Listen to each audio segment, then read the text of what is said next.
atas titipan nikmat dari Allah untuk kita. Banyak sekali nikmat yang kita peroleh yang kita tidak bisa menghitungnya. Wa in ta'udu nikmatallahi la tuhsuha, kata Allah dalam Quran surah Ibrahim. Jikalau engkau hendak menghitung-hitung nikmat yang Allah berikan kepadamu, maka la tuhsuha, tidak mungkin bisa terhitung. Maka kita memohon kepada Allah agar nikmat ini benar-benar bisa kita gunakan untuk berbekal menghadap kepada Allah Subhanahu wa taala dengan menjadikan setiap nikmat berbekas. Kata para ulama, bekas dari nikmat adalah perbuatan dalam bentuk perbuatan hati, lisan dan jawareh, anggota badan kita menuju kepada ketaatan kepada Allah Subhanahu wa taala. Salawat dan salam kita sampaikan pada junjungan kita Nabi Agung Muhammad sallallahu alaihi wasallam. Mudah-mudahan kita dimudahkan oleh Allah untuk mengikuti setiap risalahnya dan dimudahkan di dalam istiqomah di atasnya, sehingga kita bisa pulang kepada Allah dalam kondisi husnul khotimah insyaallah. Kita sedikit membahas tentang Al Hasan bin Ali dulu nih kemarin. Jadi nanti setiap kali pertemuan kita bacakan sedikit tentang kisahnya Al Hasan bin Ali, karena Rasulullah perintahkan kita untuk mencintainya. Karena cintanya kita kepadanya, maka Allah cinta kepada kita. Maka kita sedikit banyak harus tahu. Insya Allah separagraf setiap kali pertemuan, mudah-mudahan bisa diingat-ingat. Saya insya Allah nulis bertahap, insya Allah. Beliau meninggal itu umur 46 tahun, Pak. Al Hasan bin Ali itu meninggal umur 46 tahun. Meninggalnya diracun. Kalau Husain meninggalnya di Karbala. Kita tahu kejadian yang sangat menyedihkan yang beliau dibantai beserta keluarganya. Sebagian mengatakan urusan politik, karena orang Kufah mengatakan akan berbaiat kepadanya. Nah, ternyata surat terakhir tidak sampai kepada Al Husain, padahal surat terakhir menyebutkan bahwa terjadi pengkhianatan di kalangan orang-orang Kufah. Kufah itu di daerah Irak, di daerah Irak yang memunculkan firqah Khawarij itu loh. Khawarij itu yang menghalalkan darah orang yang melakukan dosa besar. Orang yang dikatakan oleh Rasulullah sangat rajin sholat, sangat rajin baca Quran, tapi tidak sampai ke tenggorokan. Jadi, dan dikatakan oleh Rasulullah dia keluar dari Islam sebagaimana kecepatan keluarnya anak panah dari busurnya. Jadi sampai dikatakan orang Khawarij itu Abu Bakar, Umar, Utsman saja, kalau kalian melihat cara ibadah mereka, kalian akan iri saking rajinnya, tapi ghulu, berlebihan, sehingga menganggap orang yang melakukan dosa besar dianggap kafir, halal darahnya. Jadi orang yang berzina itu halal darahnya. Semua pelaku dosa besar itu dikatakan halal darahnya orang mereka, dan itulah yang membunuh Ali bin Abi Thalib. Sehingga terjadi, setelah itu terjadi perang Siffin dan perang Siffin, perang Jamal itu dimulai dari kejadian-kejadian itu. Karena kita lihat kemarin hadis tentang Al Hasan itu, bahwa dia akan menjadi penengah di antara pertengkaran dua kaum muslimin besar, yaitu pengikutnya Ali radhiyallahu anhu dan pengikutnya Muawiyah. Dan ini harus kita pelajari. Kenapa? Supaya kita tahu akar masalahnya. Karena kalau tidak tahu akar masalahnya, kita akan mengatakan sahabat kok bertengkar ya. Jadi pokok permasalahannya itu sesungguhnya ketika Utsman bin Affan meninggal, itu kan saudaranya Muawiyah, itu saudaranya Muawiyah bin Sofyan, masih ada hubungan kerabat. Maka Muawiyah yang waktu itu gubernur itu menuntut kepada Ali radhiyallahu anhu segera ditangkap, segera diadili, intinya gitu. Padahal Ali radhiyallahu anhu punya pendapat sendiri bahwa karena kondisi politiknya lagi nggak bagus, nanti dulu gitu, tahan dulu. Akhirnya terjadilah ketegangan di antara mereka, dan masing-masing mengirim pasukan. Akhirnya Ali radhiyallahu anhu mengirim pasukan, kemudian Muawiyah juga mengirim pasukan, bertemu di daerah yaitu namanya perang Siffin itu cukup banyak yang meninggal, dan sampai akhirnya kemudian Hasan bin Ali yang meriwayatkan hadis kemarin itu diangkat untuk menggantikan Ali ketika Ali radhiyallahu anhu dibunuh oleh orang Khawarij. Kemudian setelah baru 3 atau 6 bulan, 3 bulan kalau nggak keliru, itu diserahkan ke kepemimpinannya kepada Muawiyah. Ini yang dikatakan oleh Rasulullah bahwa sesungguhnya anakku ini akan menjadi penengah antara dua kelompok yang bertikai, gitu. Karena Al Hasan bin Ali menyerahkan tampuk kekuasaannya padahal punya kekuatannya lebih besar dibandingkan Muawiyah. Kemudian diserahkan dengan beberapa syarat sebenarnya. Ya, ada plakat yang berisi, di antara syaratnya adalah ketika nanti pergantian setelah Muawiyah dikembalikan kepada Al Hasan, pemilihannya maksudnya dikembalikan sistem pemilihannya kepada Al Hasan.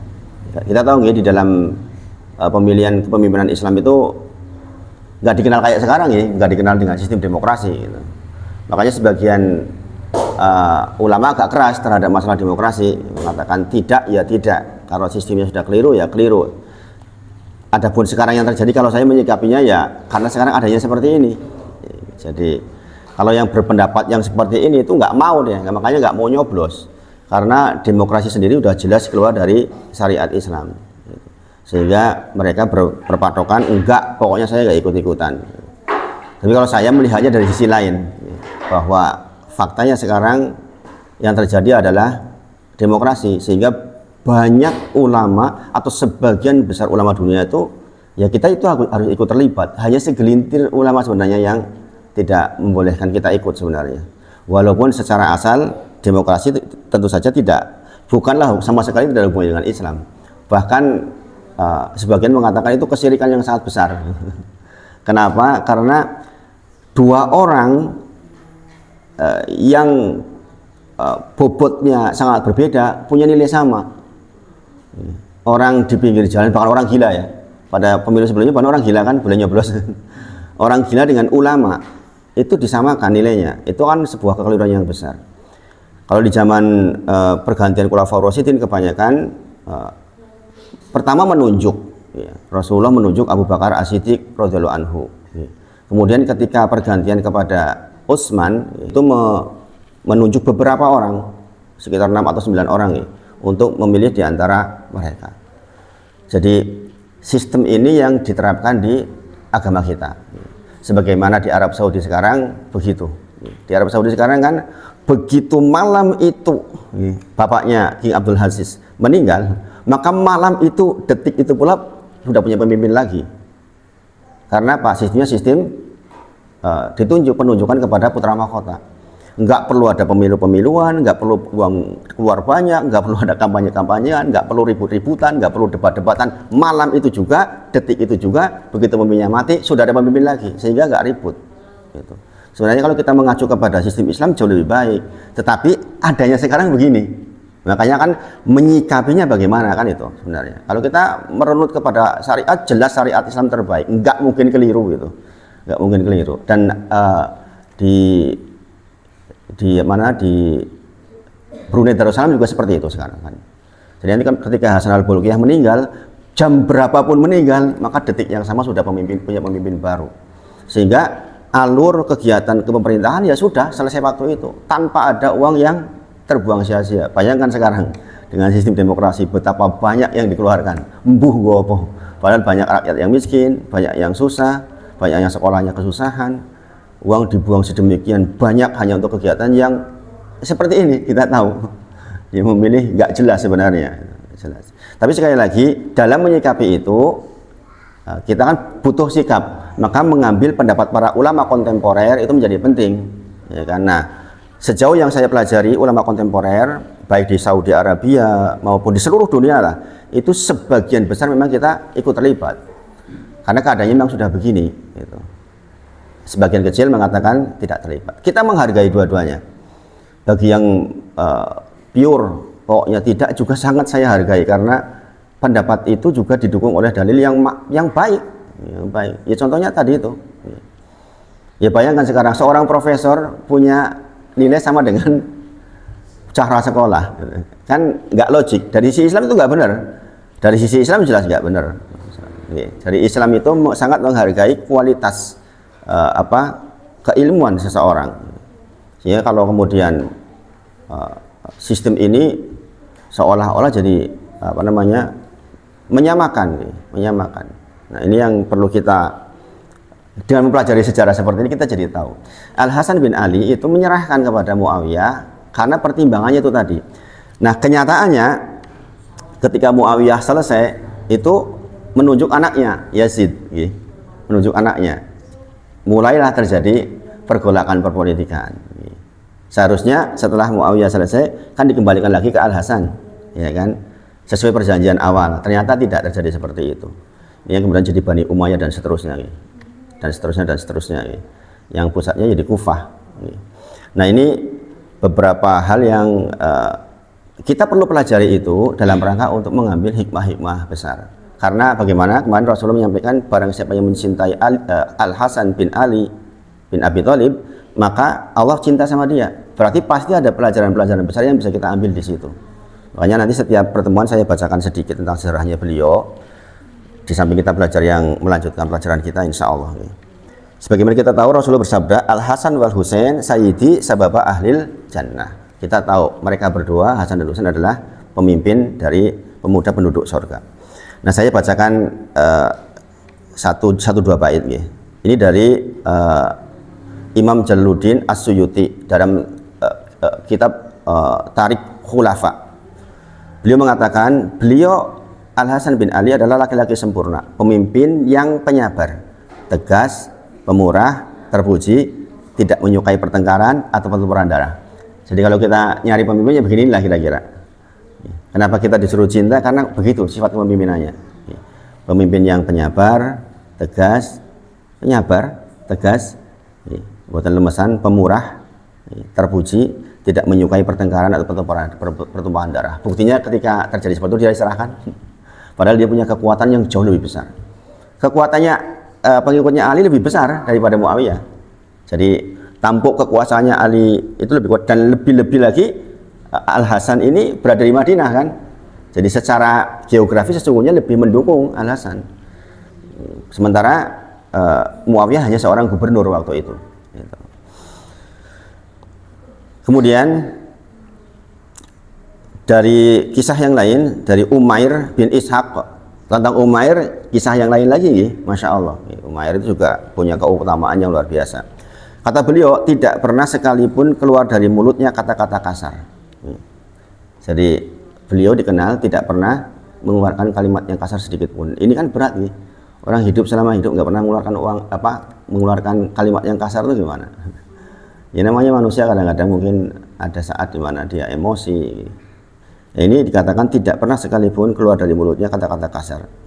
Dan ini dicontohkan ketika ada kasus ketika Gubernur Marwan. Nanti dengan didiferensiasi lagi Gubernur Marwan itu bagaimana gitu. Gubernur Marwan itu memang sikapnya tuh sering keterlaluan, yang sangat hobi mencaci Ali dan keluarganya. Maka suatu ketika dia kirim utusan kepada Al Hasan bin Ali dalam bentuk pesan yang tertulis. Kemudian di dalam pesannya dikatakan, Ali dan Hasan kalian itu seperti keledai. Bayangin penghinaannya. Kata dia di dalam catatan kutipnya itu, Ali dan kamu, aku tidak menganggapmu kecuali hanya sebagai seorang keledai yang jika ditanya siapa ayahnya, ia akan menjawab, ibuku adalah seekor kuda. Kayak gitu itu penghinaannya. Kita tahu nih, seperti ini tentu saja penghinaannya sangat luar biasa. Hasan tidak membalas dan dia tetap sabar. Dia malah berpesan, pergi dan kembali padanya, aku tidak akan membalas ucapannya dan tidak akan mencaci makinya karena perkataan yang saya terima ini. Namun ingatlah, nah ini mengingatkan kepada Allah, ingatlah perjumpaan kita di hadapan Allah. Jika kamu benar, Allah akan membalas kejujuranmu. Namun jika engkau bohong, sungguh Allah itu siksanya sangat pedih. Jadi jangan perhatikan ini. Di dalam Quran surah Ibrahim juga semisal. Barang siapa yang bersyukur atas nikmat ditambah nikmat, tapi barang siapa yang tidak bersyukur atas nikmat langsung dihukum enggak? Cuma diancam sama Allah. Sesungguhnya siksanya Allah itu sangat pedih. Makanya kita kalau mengingatkan orang itu jangan pernah ngejat. Kowe nek salah kaya ngono wis neraka nek kaya ngono, itu nggak boleh. Misalnya ada orang berbuat zalim, mbok idiling-iling Gusti Allah ki nek nyiksa ya pedih, gitu maksudnya itu. Nggak sampai kemudian nek kaya ngono kowe diadab kowe. Nah, itu nggak boleh itu. Dari kisah ini aja udah kelihatan ini bagaimana seorang Al Hasan bin Ali yang dikatakan sangat lembut ucapannya mengatakan, saya nggak akan balas yang kamu ucapkan, kezalimanmu itu yang jelas-jelas di depan mata nggak akan saya balas. Tapi ingatlah nek kowe ora jujur, kowe tetap akan mendapatkan kalau kamu nggak jujur, ingatlah siksanya Allah itu pedih gitu. Cuma ngancem doang gitu. Mengingatkan maksudnya, gitu. Mengingatkan. Dalam kisah lain, gitu, ketika beliau ayahnya wafat, berarti Ali bin Abi Thalib wafat, gitu, radhiyallahu anhu, Hasan dilantik gitu, oleh orang Kufah. Gitu. Kufah itu terletak antara Baghdad dan Kuwait, gitu, Basrah. Baghdad dan, kalau Baghdad kita tahu sampai sekarang masih ada. Antara Baghdad dan Kuwait, kalau dulu namanya Basrah, itu ada kota namanya Kufah. Dari kota Kufah inilah muncul Khawarij. Ini, jadi ini Kufah ini memang bermasalah sekali secara geografis. Yang bunuh Ali bin Abi Thalib ya dari sini nih, dari Kufah ini. Kenapa ada ini yang perlu kita ambil, kenapa kok di Kufah bisa terjadi seperti ini? Asalnya di sana adalah orang-orang Majusi, ya kan? Orang Persia, orang Majusi, ya kan? Penyembah api ya. Nah, ketika Islam masuk itu terlalu cepat memang. Terlalu cepat gini. Ini negara besar banget sekarang ya, Amerika lah, Amerika sama Cina mungkin ya. Tiba-tiba ada Indonesia yang bukan apa-apa, tahu-tahu menaklukkan mereka. Bayangin Madinah itu nggak pernah diintip oleh siapapun. Ketika Rasulullah mengirim ke Raja Persia sama ke Raja Romawi, itu cuma diketawain doang, bahkan oleh Kisra disobek itunya, menunjukkan bahwa terlalu kecil sebenarnya, tapi tiba-tiba mengalahkan. Nah, kejadian kalahnya Persia ini tidak disiapkan dengan jumlah ulama yang cukup. Nah, inilah pentingnya kita menyiapkan generasi-generasi Qurani. Apalagi Indonesia yang penduduknya sangat banyak. Kita di Jogja mengakses pengajian kayak gitu mungkin mudah. Jangan bayangkan nggak di kampung-kampung. Kampung itu nggak ada pengajian begini. Nggak ada pengajian begini, nggak ada. Makanya kalau di kampung kok membaca Qur'annya masih berantakan banget itu ya wajar. Jogja aja masih begitu. Jogja aja kalau bacaan Qur'an masih berantakan. Generasi-generasi di atas 30 tahun masih banyak yang bacanya itu berantakan. Jadi kesiapan atas sebuah penaklukan sesungguhnya memang harus disiapkan dengan sumber daya manusia yang cukup sehingga orang itu pengetahuannya nggak setengah-setengah. Nah, Majusi ini, orang Persia ini dikatakan kenapa menjadi Khawarij? Karena pengetahuan Islamnya baru setengah-setengah. Kan waktu itu kan baru kita juga kehilangan orang banyak di perang Siffin itu, para ulama meninggal dan sebagainya itu, sehingga jumlah orang yang memberikan pengetahuan kepada masyarakat itu sangat sedikit, sehingga akhirnya timbul pemahaman yang menyimpang. Makasih ya. Pemahaman yang menyimpang. Makanya dari Kufah inilah muncul Khawarij. Bayangkan, mereka orang yang sangat bersemangat di dalam ibadah. Dan mereka menggabungkan pengetahuan mereka yang dulu dengan pengetahuan Islam, yaitu pengagungan terhadap sesuatu. Makanya di dalam kisah ini juga nanti muncullah Syiah kan.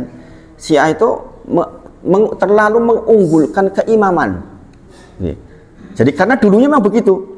Dulunya mereka kepada rahib-rahib mereka, kepada ini mereka betul-betul mengagungkan, sehingga ketaatan kepada Allah diikutan dengan ketaatan kepada imam yang berlebihan.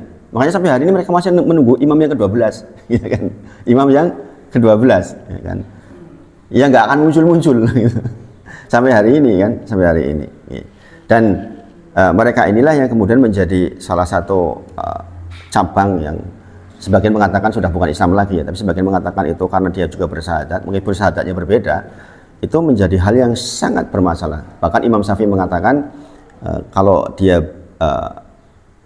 debat sama orang Rafidhah itu ya untuk apa dilanjutkan istilahnya, karena orang Rafidhah itu Rafidhah artinya Syiah Rafidhah itu memang sangat bermasalah.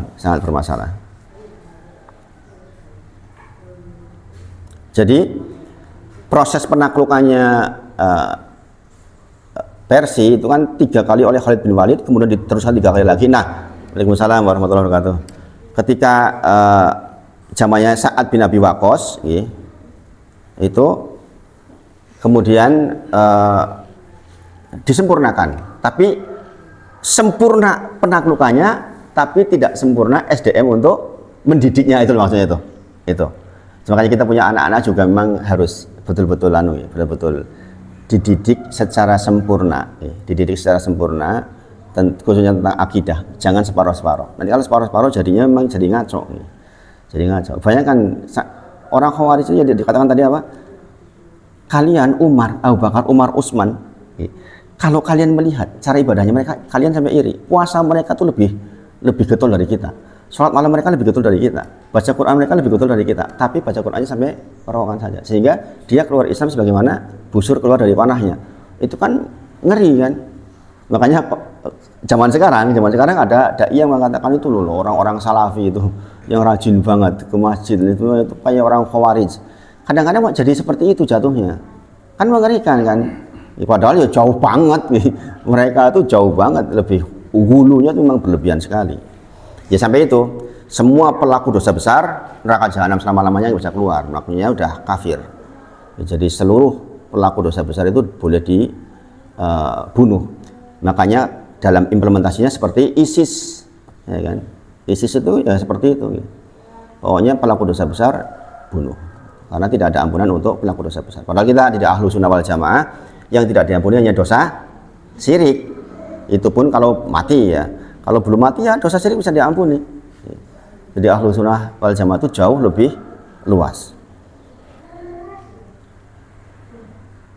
Jadi terjadi proses asimilasi dengan Majusi, yaitu sisi lain menyembah Allah, sisi lain menyembah manusia, kaisar. Makanya dikatakan di dalam Syiah itu keimaman, ya kan? Keimaman. Makanya hati-hati kalau ada firqah-firqah yang sudah ada model-model keimaman seperti itu, nanti berlebihan. Ya kan? Akhirnya apa? Jadi Khawarij itu. Khawarijnya Indonesia ya LDI itu. Andai dia punya kekuatan ya diberangus yang lain. Ya enggak? Akidahnya mengatakan apa coba? Selain dirinya adalah kirik. Bayangin. Selain warganya dianggap, kita tuh dianggap kirik. Bayangin. Ini mengerikan. Mengerikan ya. Dan itu dalam implementasinya memang mereka menghalalkan apa yang menjadi milik orang lain. Saya berinteraksi langsung, masalahnya saya jadi tahu itu. Saya jadi tahu.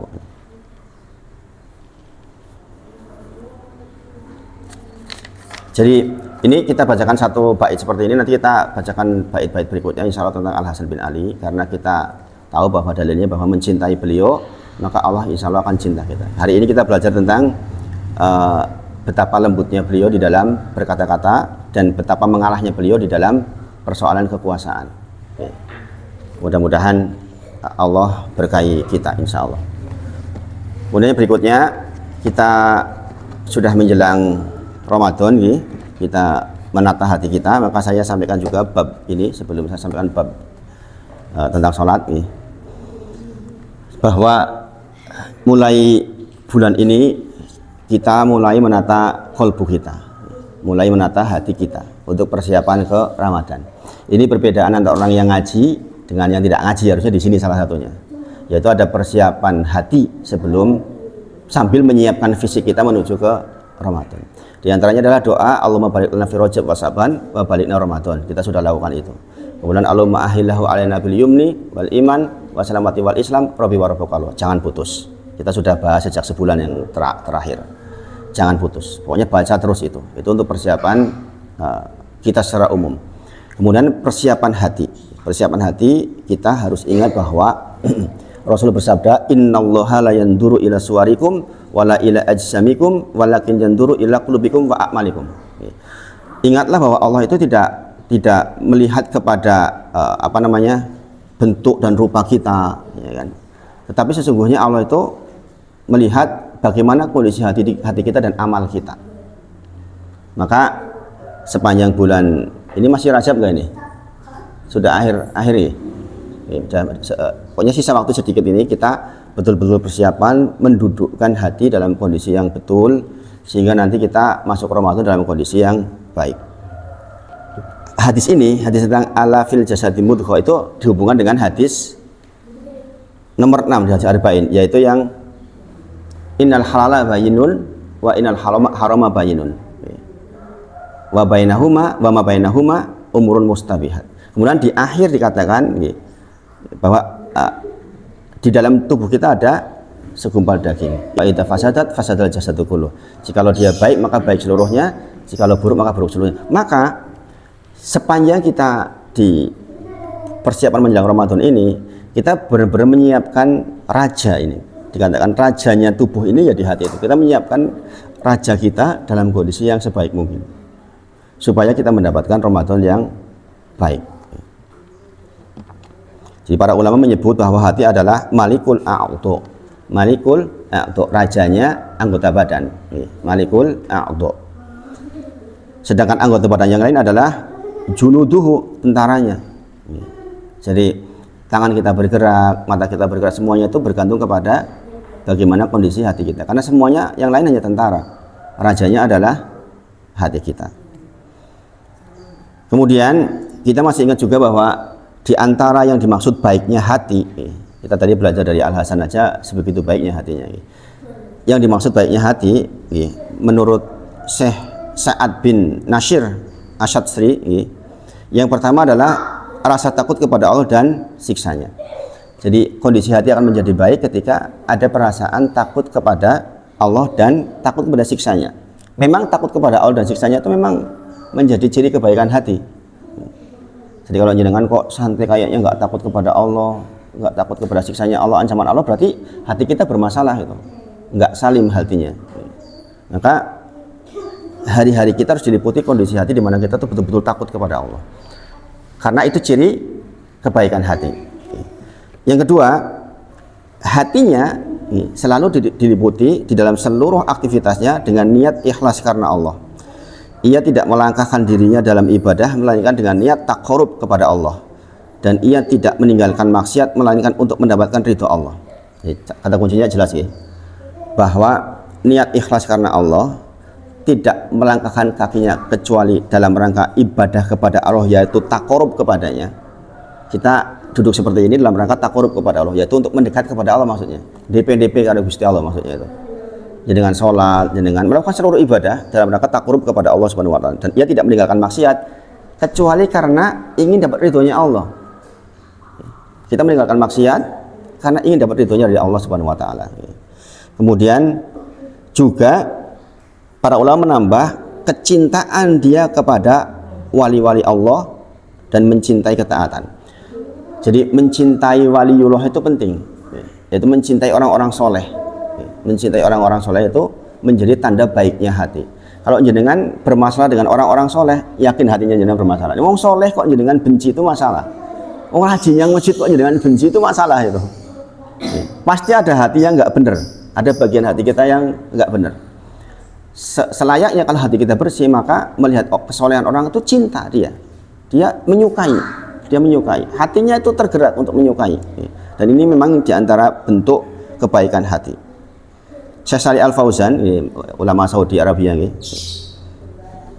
beliau mengatakan baiknya hati karena rasa takut kepada Allah, rasa khawatir akan siksanya, bertakwa kepada Allah dan mencintainya. Maka jika hati rusak, maka tidak akan ada rasa takut kepada Allah, tidak khawatir akan siksanya, dan tidak mencintainya. Jadi sebaliknya, kalau hati kita sudah rusak, maka tidak akan ada keadaan di mana kita nggak takut kepada Allah, nggak takut ninggalin sholat orang wedi gitu, nggak melakukan ibadah orang wedi, nggak ada rasa takut kepada Allah.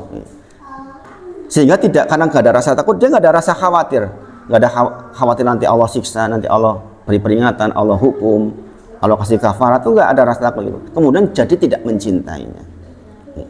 Nah, itu beberapa ciri hati yang baik. Maka apa upaya kita? Upaya kita adalah berdoa dengan ya muqallibal qulub tsabbit qalbi ala dinik. Jadi ini upaya kita. Upayanya adalah bagaimana kita membiasakan di setiap akhir doa kita atau di tengah doa kita membaca ya muqallibal qulub tsabbit qalbi ala dinik, wahai zat yang membolak-balikan hati, maka kita minta kepada Allah tetapkan hati ini di atas agamamu. Ini doa yang Rasulullah bahkan membaca dalam jumlah yang sangat banyak, sampai-sampai Ummu Salamah pernah bertanya kepada Rasulullah SAW, mengapa engkau banyak sekali membaca doa ya muqallibal qulub tsabbit qalbi ala dinik, sementara engkau adalah orang yang sudah dijamin surganya, kok tidak repot-repot moco duhe zat yang membolak-balikan hati, tetapkan hati ini tetap di atas agamamu, agama ini. Maka Rasulullah menjawab, ya Umma Salamah, innahu laisa adamiyu illa wa qalbuhu baina asbu'aini min asabihi faman syaa aqama wa man syaa azago. Wahai Ummu Salamah, ketahuilah bahwa tidaklah Bani Adam itu hatinya berada di antara jari jemarinya Allah. Jikalau Allah berkehendak maka Allah teguhkan imannya, aqama. Barang siapa yang Allah berkehendak maka azago, Allah bisa menyesatkannya setiap waktu. Jadi bisa aja orang paginya beriman, sorenya tiba-tiba jadi kufur, bisa terjadi. Ini Abdullah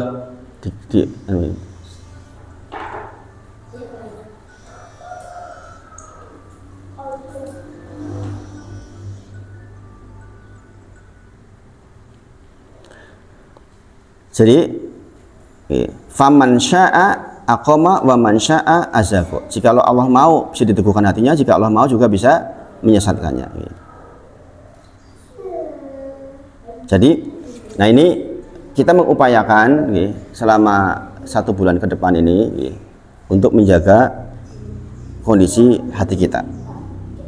Nah, di samping kita banyak berdoa, upaya kita banyak berdoa, ya muqallibal qulub tsabbit qalbi ala dinik, kita tambahi boleh ya musarrifal qulub sharif qulubana ala taatik. Jadikan hati ini termasuk punya kecenderungan kepada ketaatan kepada Allah Subhanahu wa taala. Juga perhatikan hal-hal yang bisa merusak. Ini singkat insyaallah. Syekh Shalih Al Fauzan, beliau ulama Saudi, yaitu rusaknya bisa jadi karena terjerumus kepada masalah subhat. Pertama, terjerumus ke masalah subhat. Subhat itu terjadi karena kurangnya ilmu. Kurangnya ilmu. Coba kalau kita punya ilmu kan menyikapi musim seperti ini juga mudah. Ada yang berpendapat, aku nggak nyoblos, ya pendapatnya juga kuat. Ya kan? Aku nyoblos, ya pendapatnya juga sebagian ulama besar. Ulama-ulama sebagian besar juga menyarankan. Jadi kita enak-enak bagi orang yang golput, ya silahkan, itu juga ada pendapatnya. Karena apa? Karena dia tidak terkena subhat di dalam dirinya. Saya menghormati loh Pak, Bapak Ibu semuanya. Saya menghormati orang yang berpendapat enggak pun saya sangat hormati. Karena dalilnya juga kuat banget. Tapi demikian juga yang ikut berinteraksi juga dihormati. Karena sebagian pendapat ulama kontemporer itu membolehkan. Kalau pure hitam putih dalil memang cenderung nggak ikut. Kalau pure hitam putih dalil. Tapi tentu saja dikomparasi dengan kondisi sekarang. Kemudian terjatuh di dalam maksiat dengan memakan barang yang haram itu akan sangat mempercepat kerusakan hati. Makanya kesuksesan orang tua mendidik anaknya diantaranya mulai dari makanan memang. Mulai dari makanan. Kalau ada makanan masuk ke dalam anak kita dalam kondisi yang subhat, tidak jelas, haram, ragu-ragu, memang membahayakan masa depan anak-anak kita memang. Makanya memastikan makanannya masuk kepada anak kita yang halal itu menjadi sangat penting. Luwih apik mangan sederhana ning halal ketimbang mangan mewah tapi haram. Ya kan? Jadi dan itu dengan seluruh yang nempel di badannya, sebagaimana hadis yang sudah kita pelajari bahwa yang nempelnya apa saja, termasuk kendaraannya, rumahnya, semuanya lah, semua yang dipakai, pakaiannya, termasuk di dalamnya adalah makanannya. Pastikan itu dari yang halal. Sekali lagi, mendingan sederhana nih halal daripada mewah tapi haram. Makanya jangan lihat ulama-ulama besar itu memang kebanyakan itu hidupnya memang kebanyakan rodo-rodo kosong, sehingga dia dipahamkan tentang masalah kesederhanaan maksudnya. Misalnya apa-apa disyukuri maksudnya akhirnya gitu. Ya, jangan lihat Imam Syafi'i, bapaknya meninggal ketika umur masih kecil sekali. Imam Syafi'i itu digendong oleh ibunya ke majelis itu berangkangan, masih kayak mereka lah gitu. Imam Syafi'i. Imam Ahmad sama, bapaknya meninggal waktu masih kecil. Hampir sebagian besar ulama-ulama besar bapaknya meninggal ketika masih kecil. Ya harus tahu itu. Karena setelah itu nanti ibunya yang gendong ke majelis, didudukan di majelis, cuma didudukan aja. Pokoknya ada majelis didudukan, nanti mereka mungkin ya mudolanan. Tapi demikianlah para imam besar dididik dari kecil. Kita siapa yang tidak takjub dengan Imam Syafi'i rahimahullah ta'ala, ya kan? Siapa yang tidak takjub dengan Imam Ahmad, muridnya Imam Syafi'i rahimahullah ta'ala. Bayangkan, masa kecilnya seperti itu, masa kecilnya seperti itu. Jadi secara umum seluruh maksiat bisa merusak hati. Dan maksiat bisa dimulai dari melihat, mendengar, mengucapkan, melihat, mendengar, mengucapkan, kemudian komentar, ya kan? Meskipun pakai akun palsu, meskipun pakai akun palsu tetap tertulis kan. Orang bisa nggak melihat yang komentar siapa, tapi Allah kan melihat yang komentar siapa. Jadi seperti itu. Terakhir untuk masalah hati, saya sampaikan kalimatnya Al Hasan Al Basri rahimahullah taala.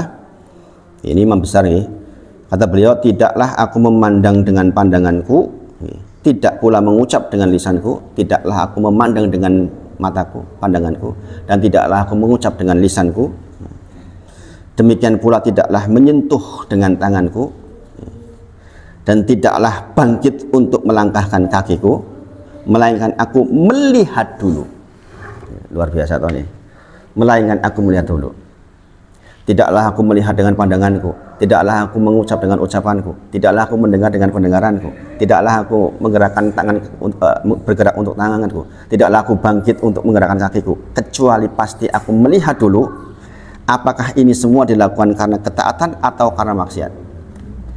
Jadi sebelum melakukan sesuatu atau melihat iki kemaksiatan atau ketaatan, dia pastikan dulu, saya melihat dulu yang akan saya lakukan ini ketaatan atau kemaksiatan.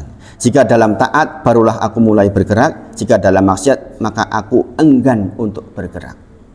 Nah, itu untuk upaya menjaga hati kita. Karena apa tadi? Secara umum maksiat merusak hati. Secara umum maksiat merusak hati. Nah, ini terkait dengan persiapan hati, insya Allah. Kemudian yang berikutnya kita lanjutkan tentang doa kita. Kemarin sampai doa ke berapa? Doa sebelum salamnya sudah sampai doa berapa? Kalau Mas Fran campur-campur sama gunung semua, bingung. Pak Hartono nyatet nggak? Kemarin nggak berangkat ya? Oh, nggak berangkat ya. Kalau nggak salah doa yang kedua apa ya? Apa doa ketiga?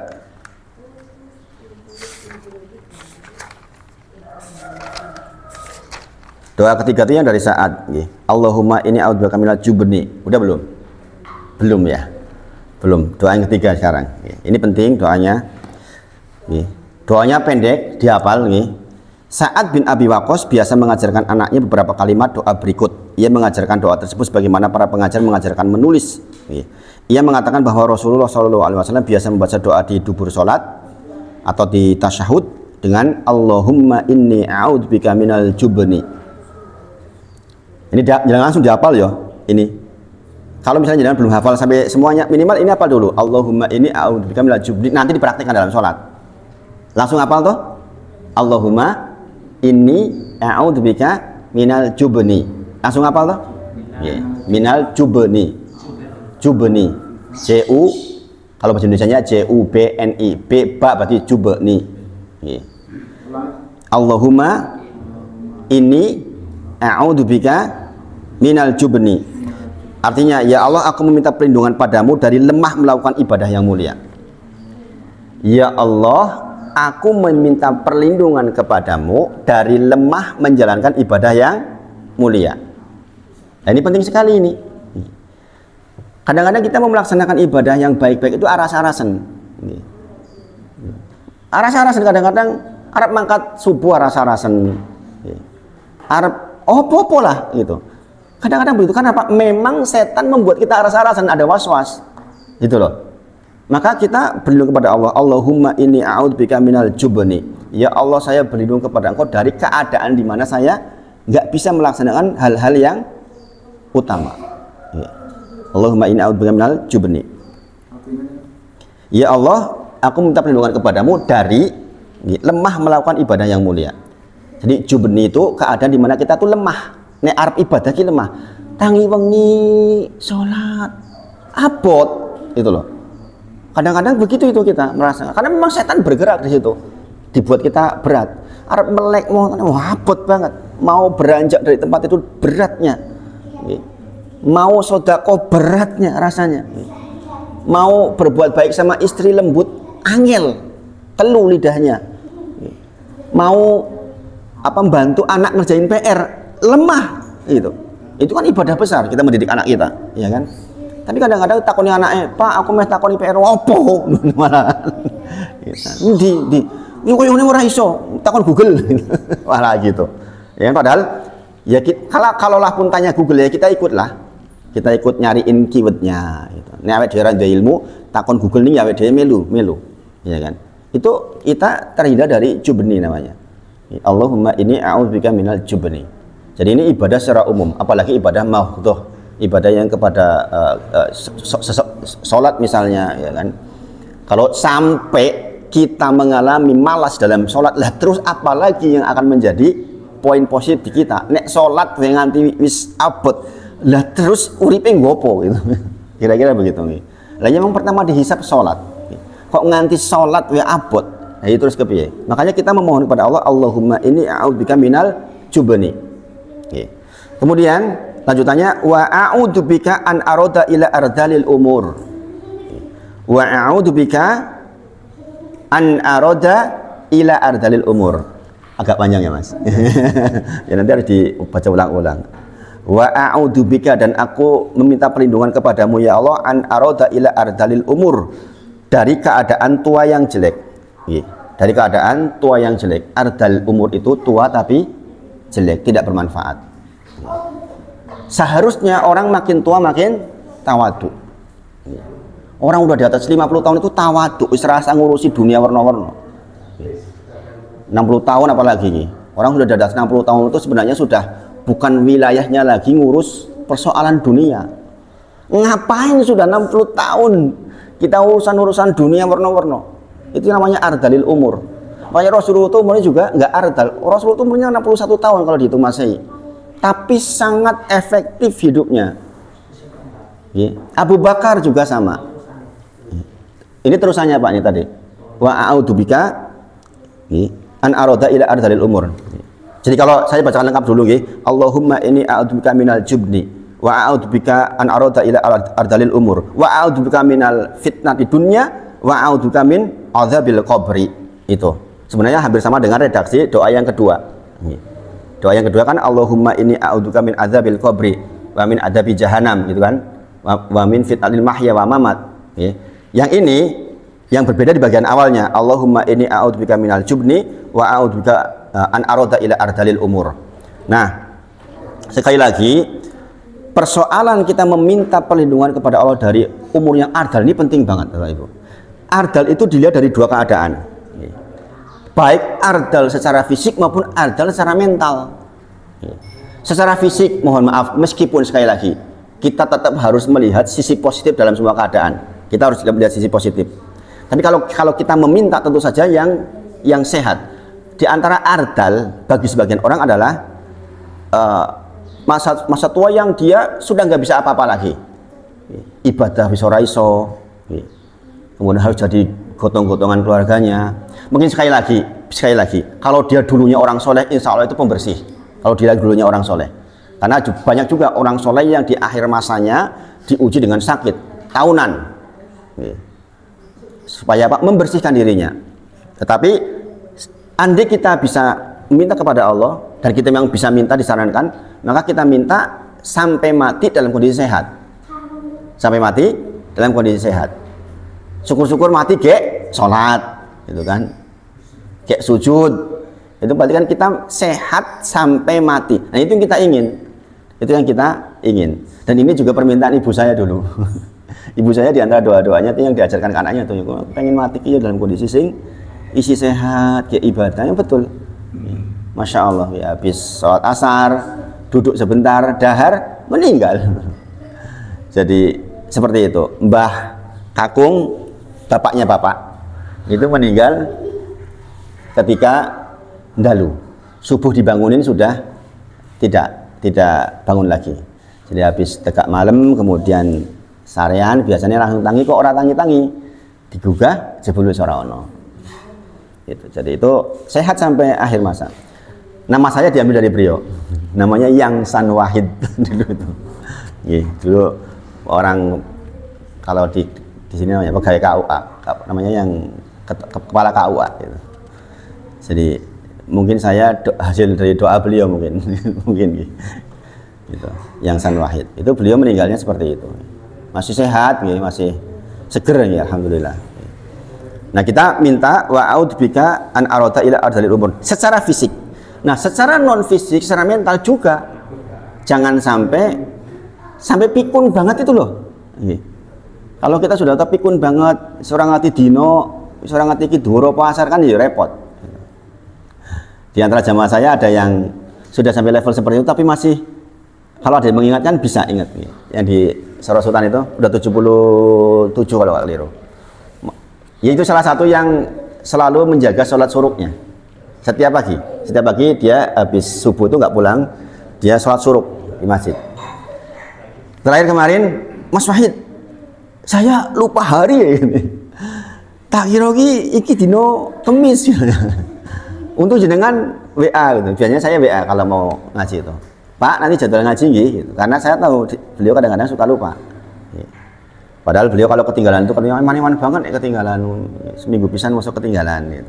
Akhirnya saya WA. Namanya Pak Hartadi. Masya Allah. Pak Hartadi. Dulu karyawan di UGM, di Teknik Arsitektur UGM. Masya Allah. Masya Allah. Jadi jangan sampai kita ardal. Ini kita belajar ilmunya. Mudah-mudahan fitnah zaman yang terlihat, terpampang nyata, bahwa zaman sekarang banyak orang yang sudah tua malahan semakin jauh dari agama. Itu kita menjadi pelajaran buat kita. Untuk kita terus banyak berdoa minta kepada Allah agar tidak termasuk yang seperti itu. Jangan kok kita menilai orang lain, kita pakai diri sendiri aja rasa-rasanya kok menakutkan. Kita sudah di atas 65 tahun, tidak makin dekat kepada Allah, ya kan? Tidak banyak zikirnya, malah urusan dunia yang terlalu banyak. Kita mau kemana? Ya kan? Kita mau kemana? Kalau sudah di atas 60 tahun itu kan sudah bonus. Kalau Nabi kita aja cuma 61 tahun lah, nek 65, 67, 70 itu kan sudah bonus sebenarnya, ya kan? Harusnya waktu bonus itu benar-benar digunakan untuk semakin dekat kepada Allah Subhanahu wa taala. Nanti yang sampaikan pagi ini mudah-mudahan bermanfaat. Doa yang ketiga nanti kita masuk ke pembahasan doa yang keempat insya Allah di pertemuan berikutnya. Mudah-mudahan Allah rahmati kita semua. Kita tutup dengan kafaratul majelis. Subhanakallahumma wa bihamdika asyhadu an la ilaha illa anta astaghfiruka wa atubu ilaik. Wa akhiru da'wana alhamdulillahirabbil alamin. Assalamualaikum warahmatullahi wabarakatuh.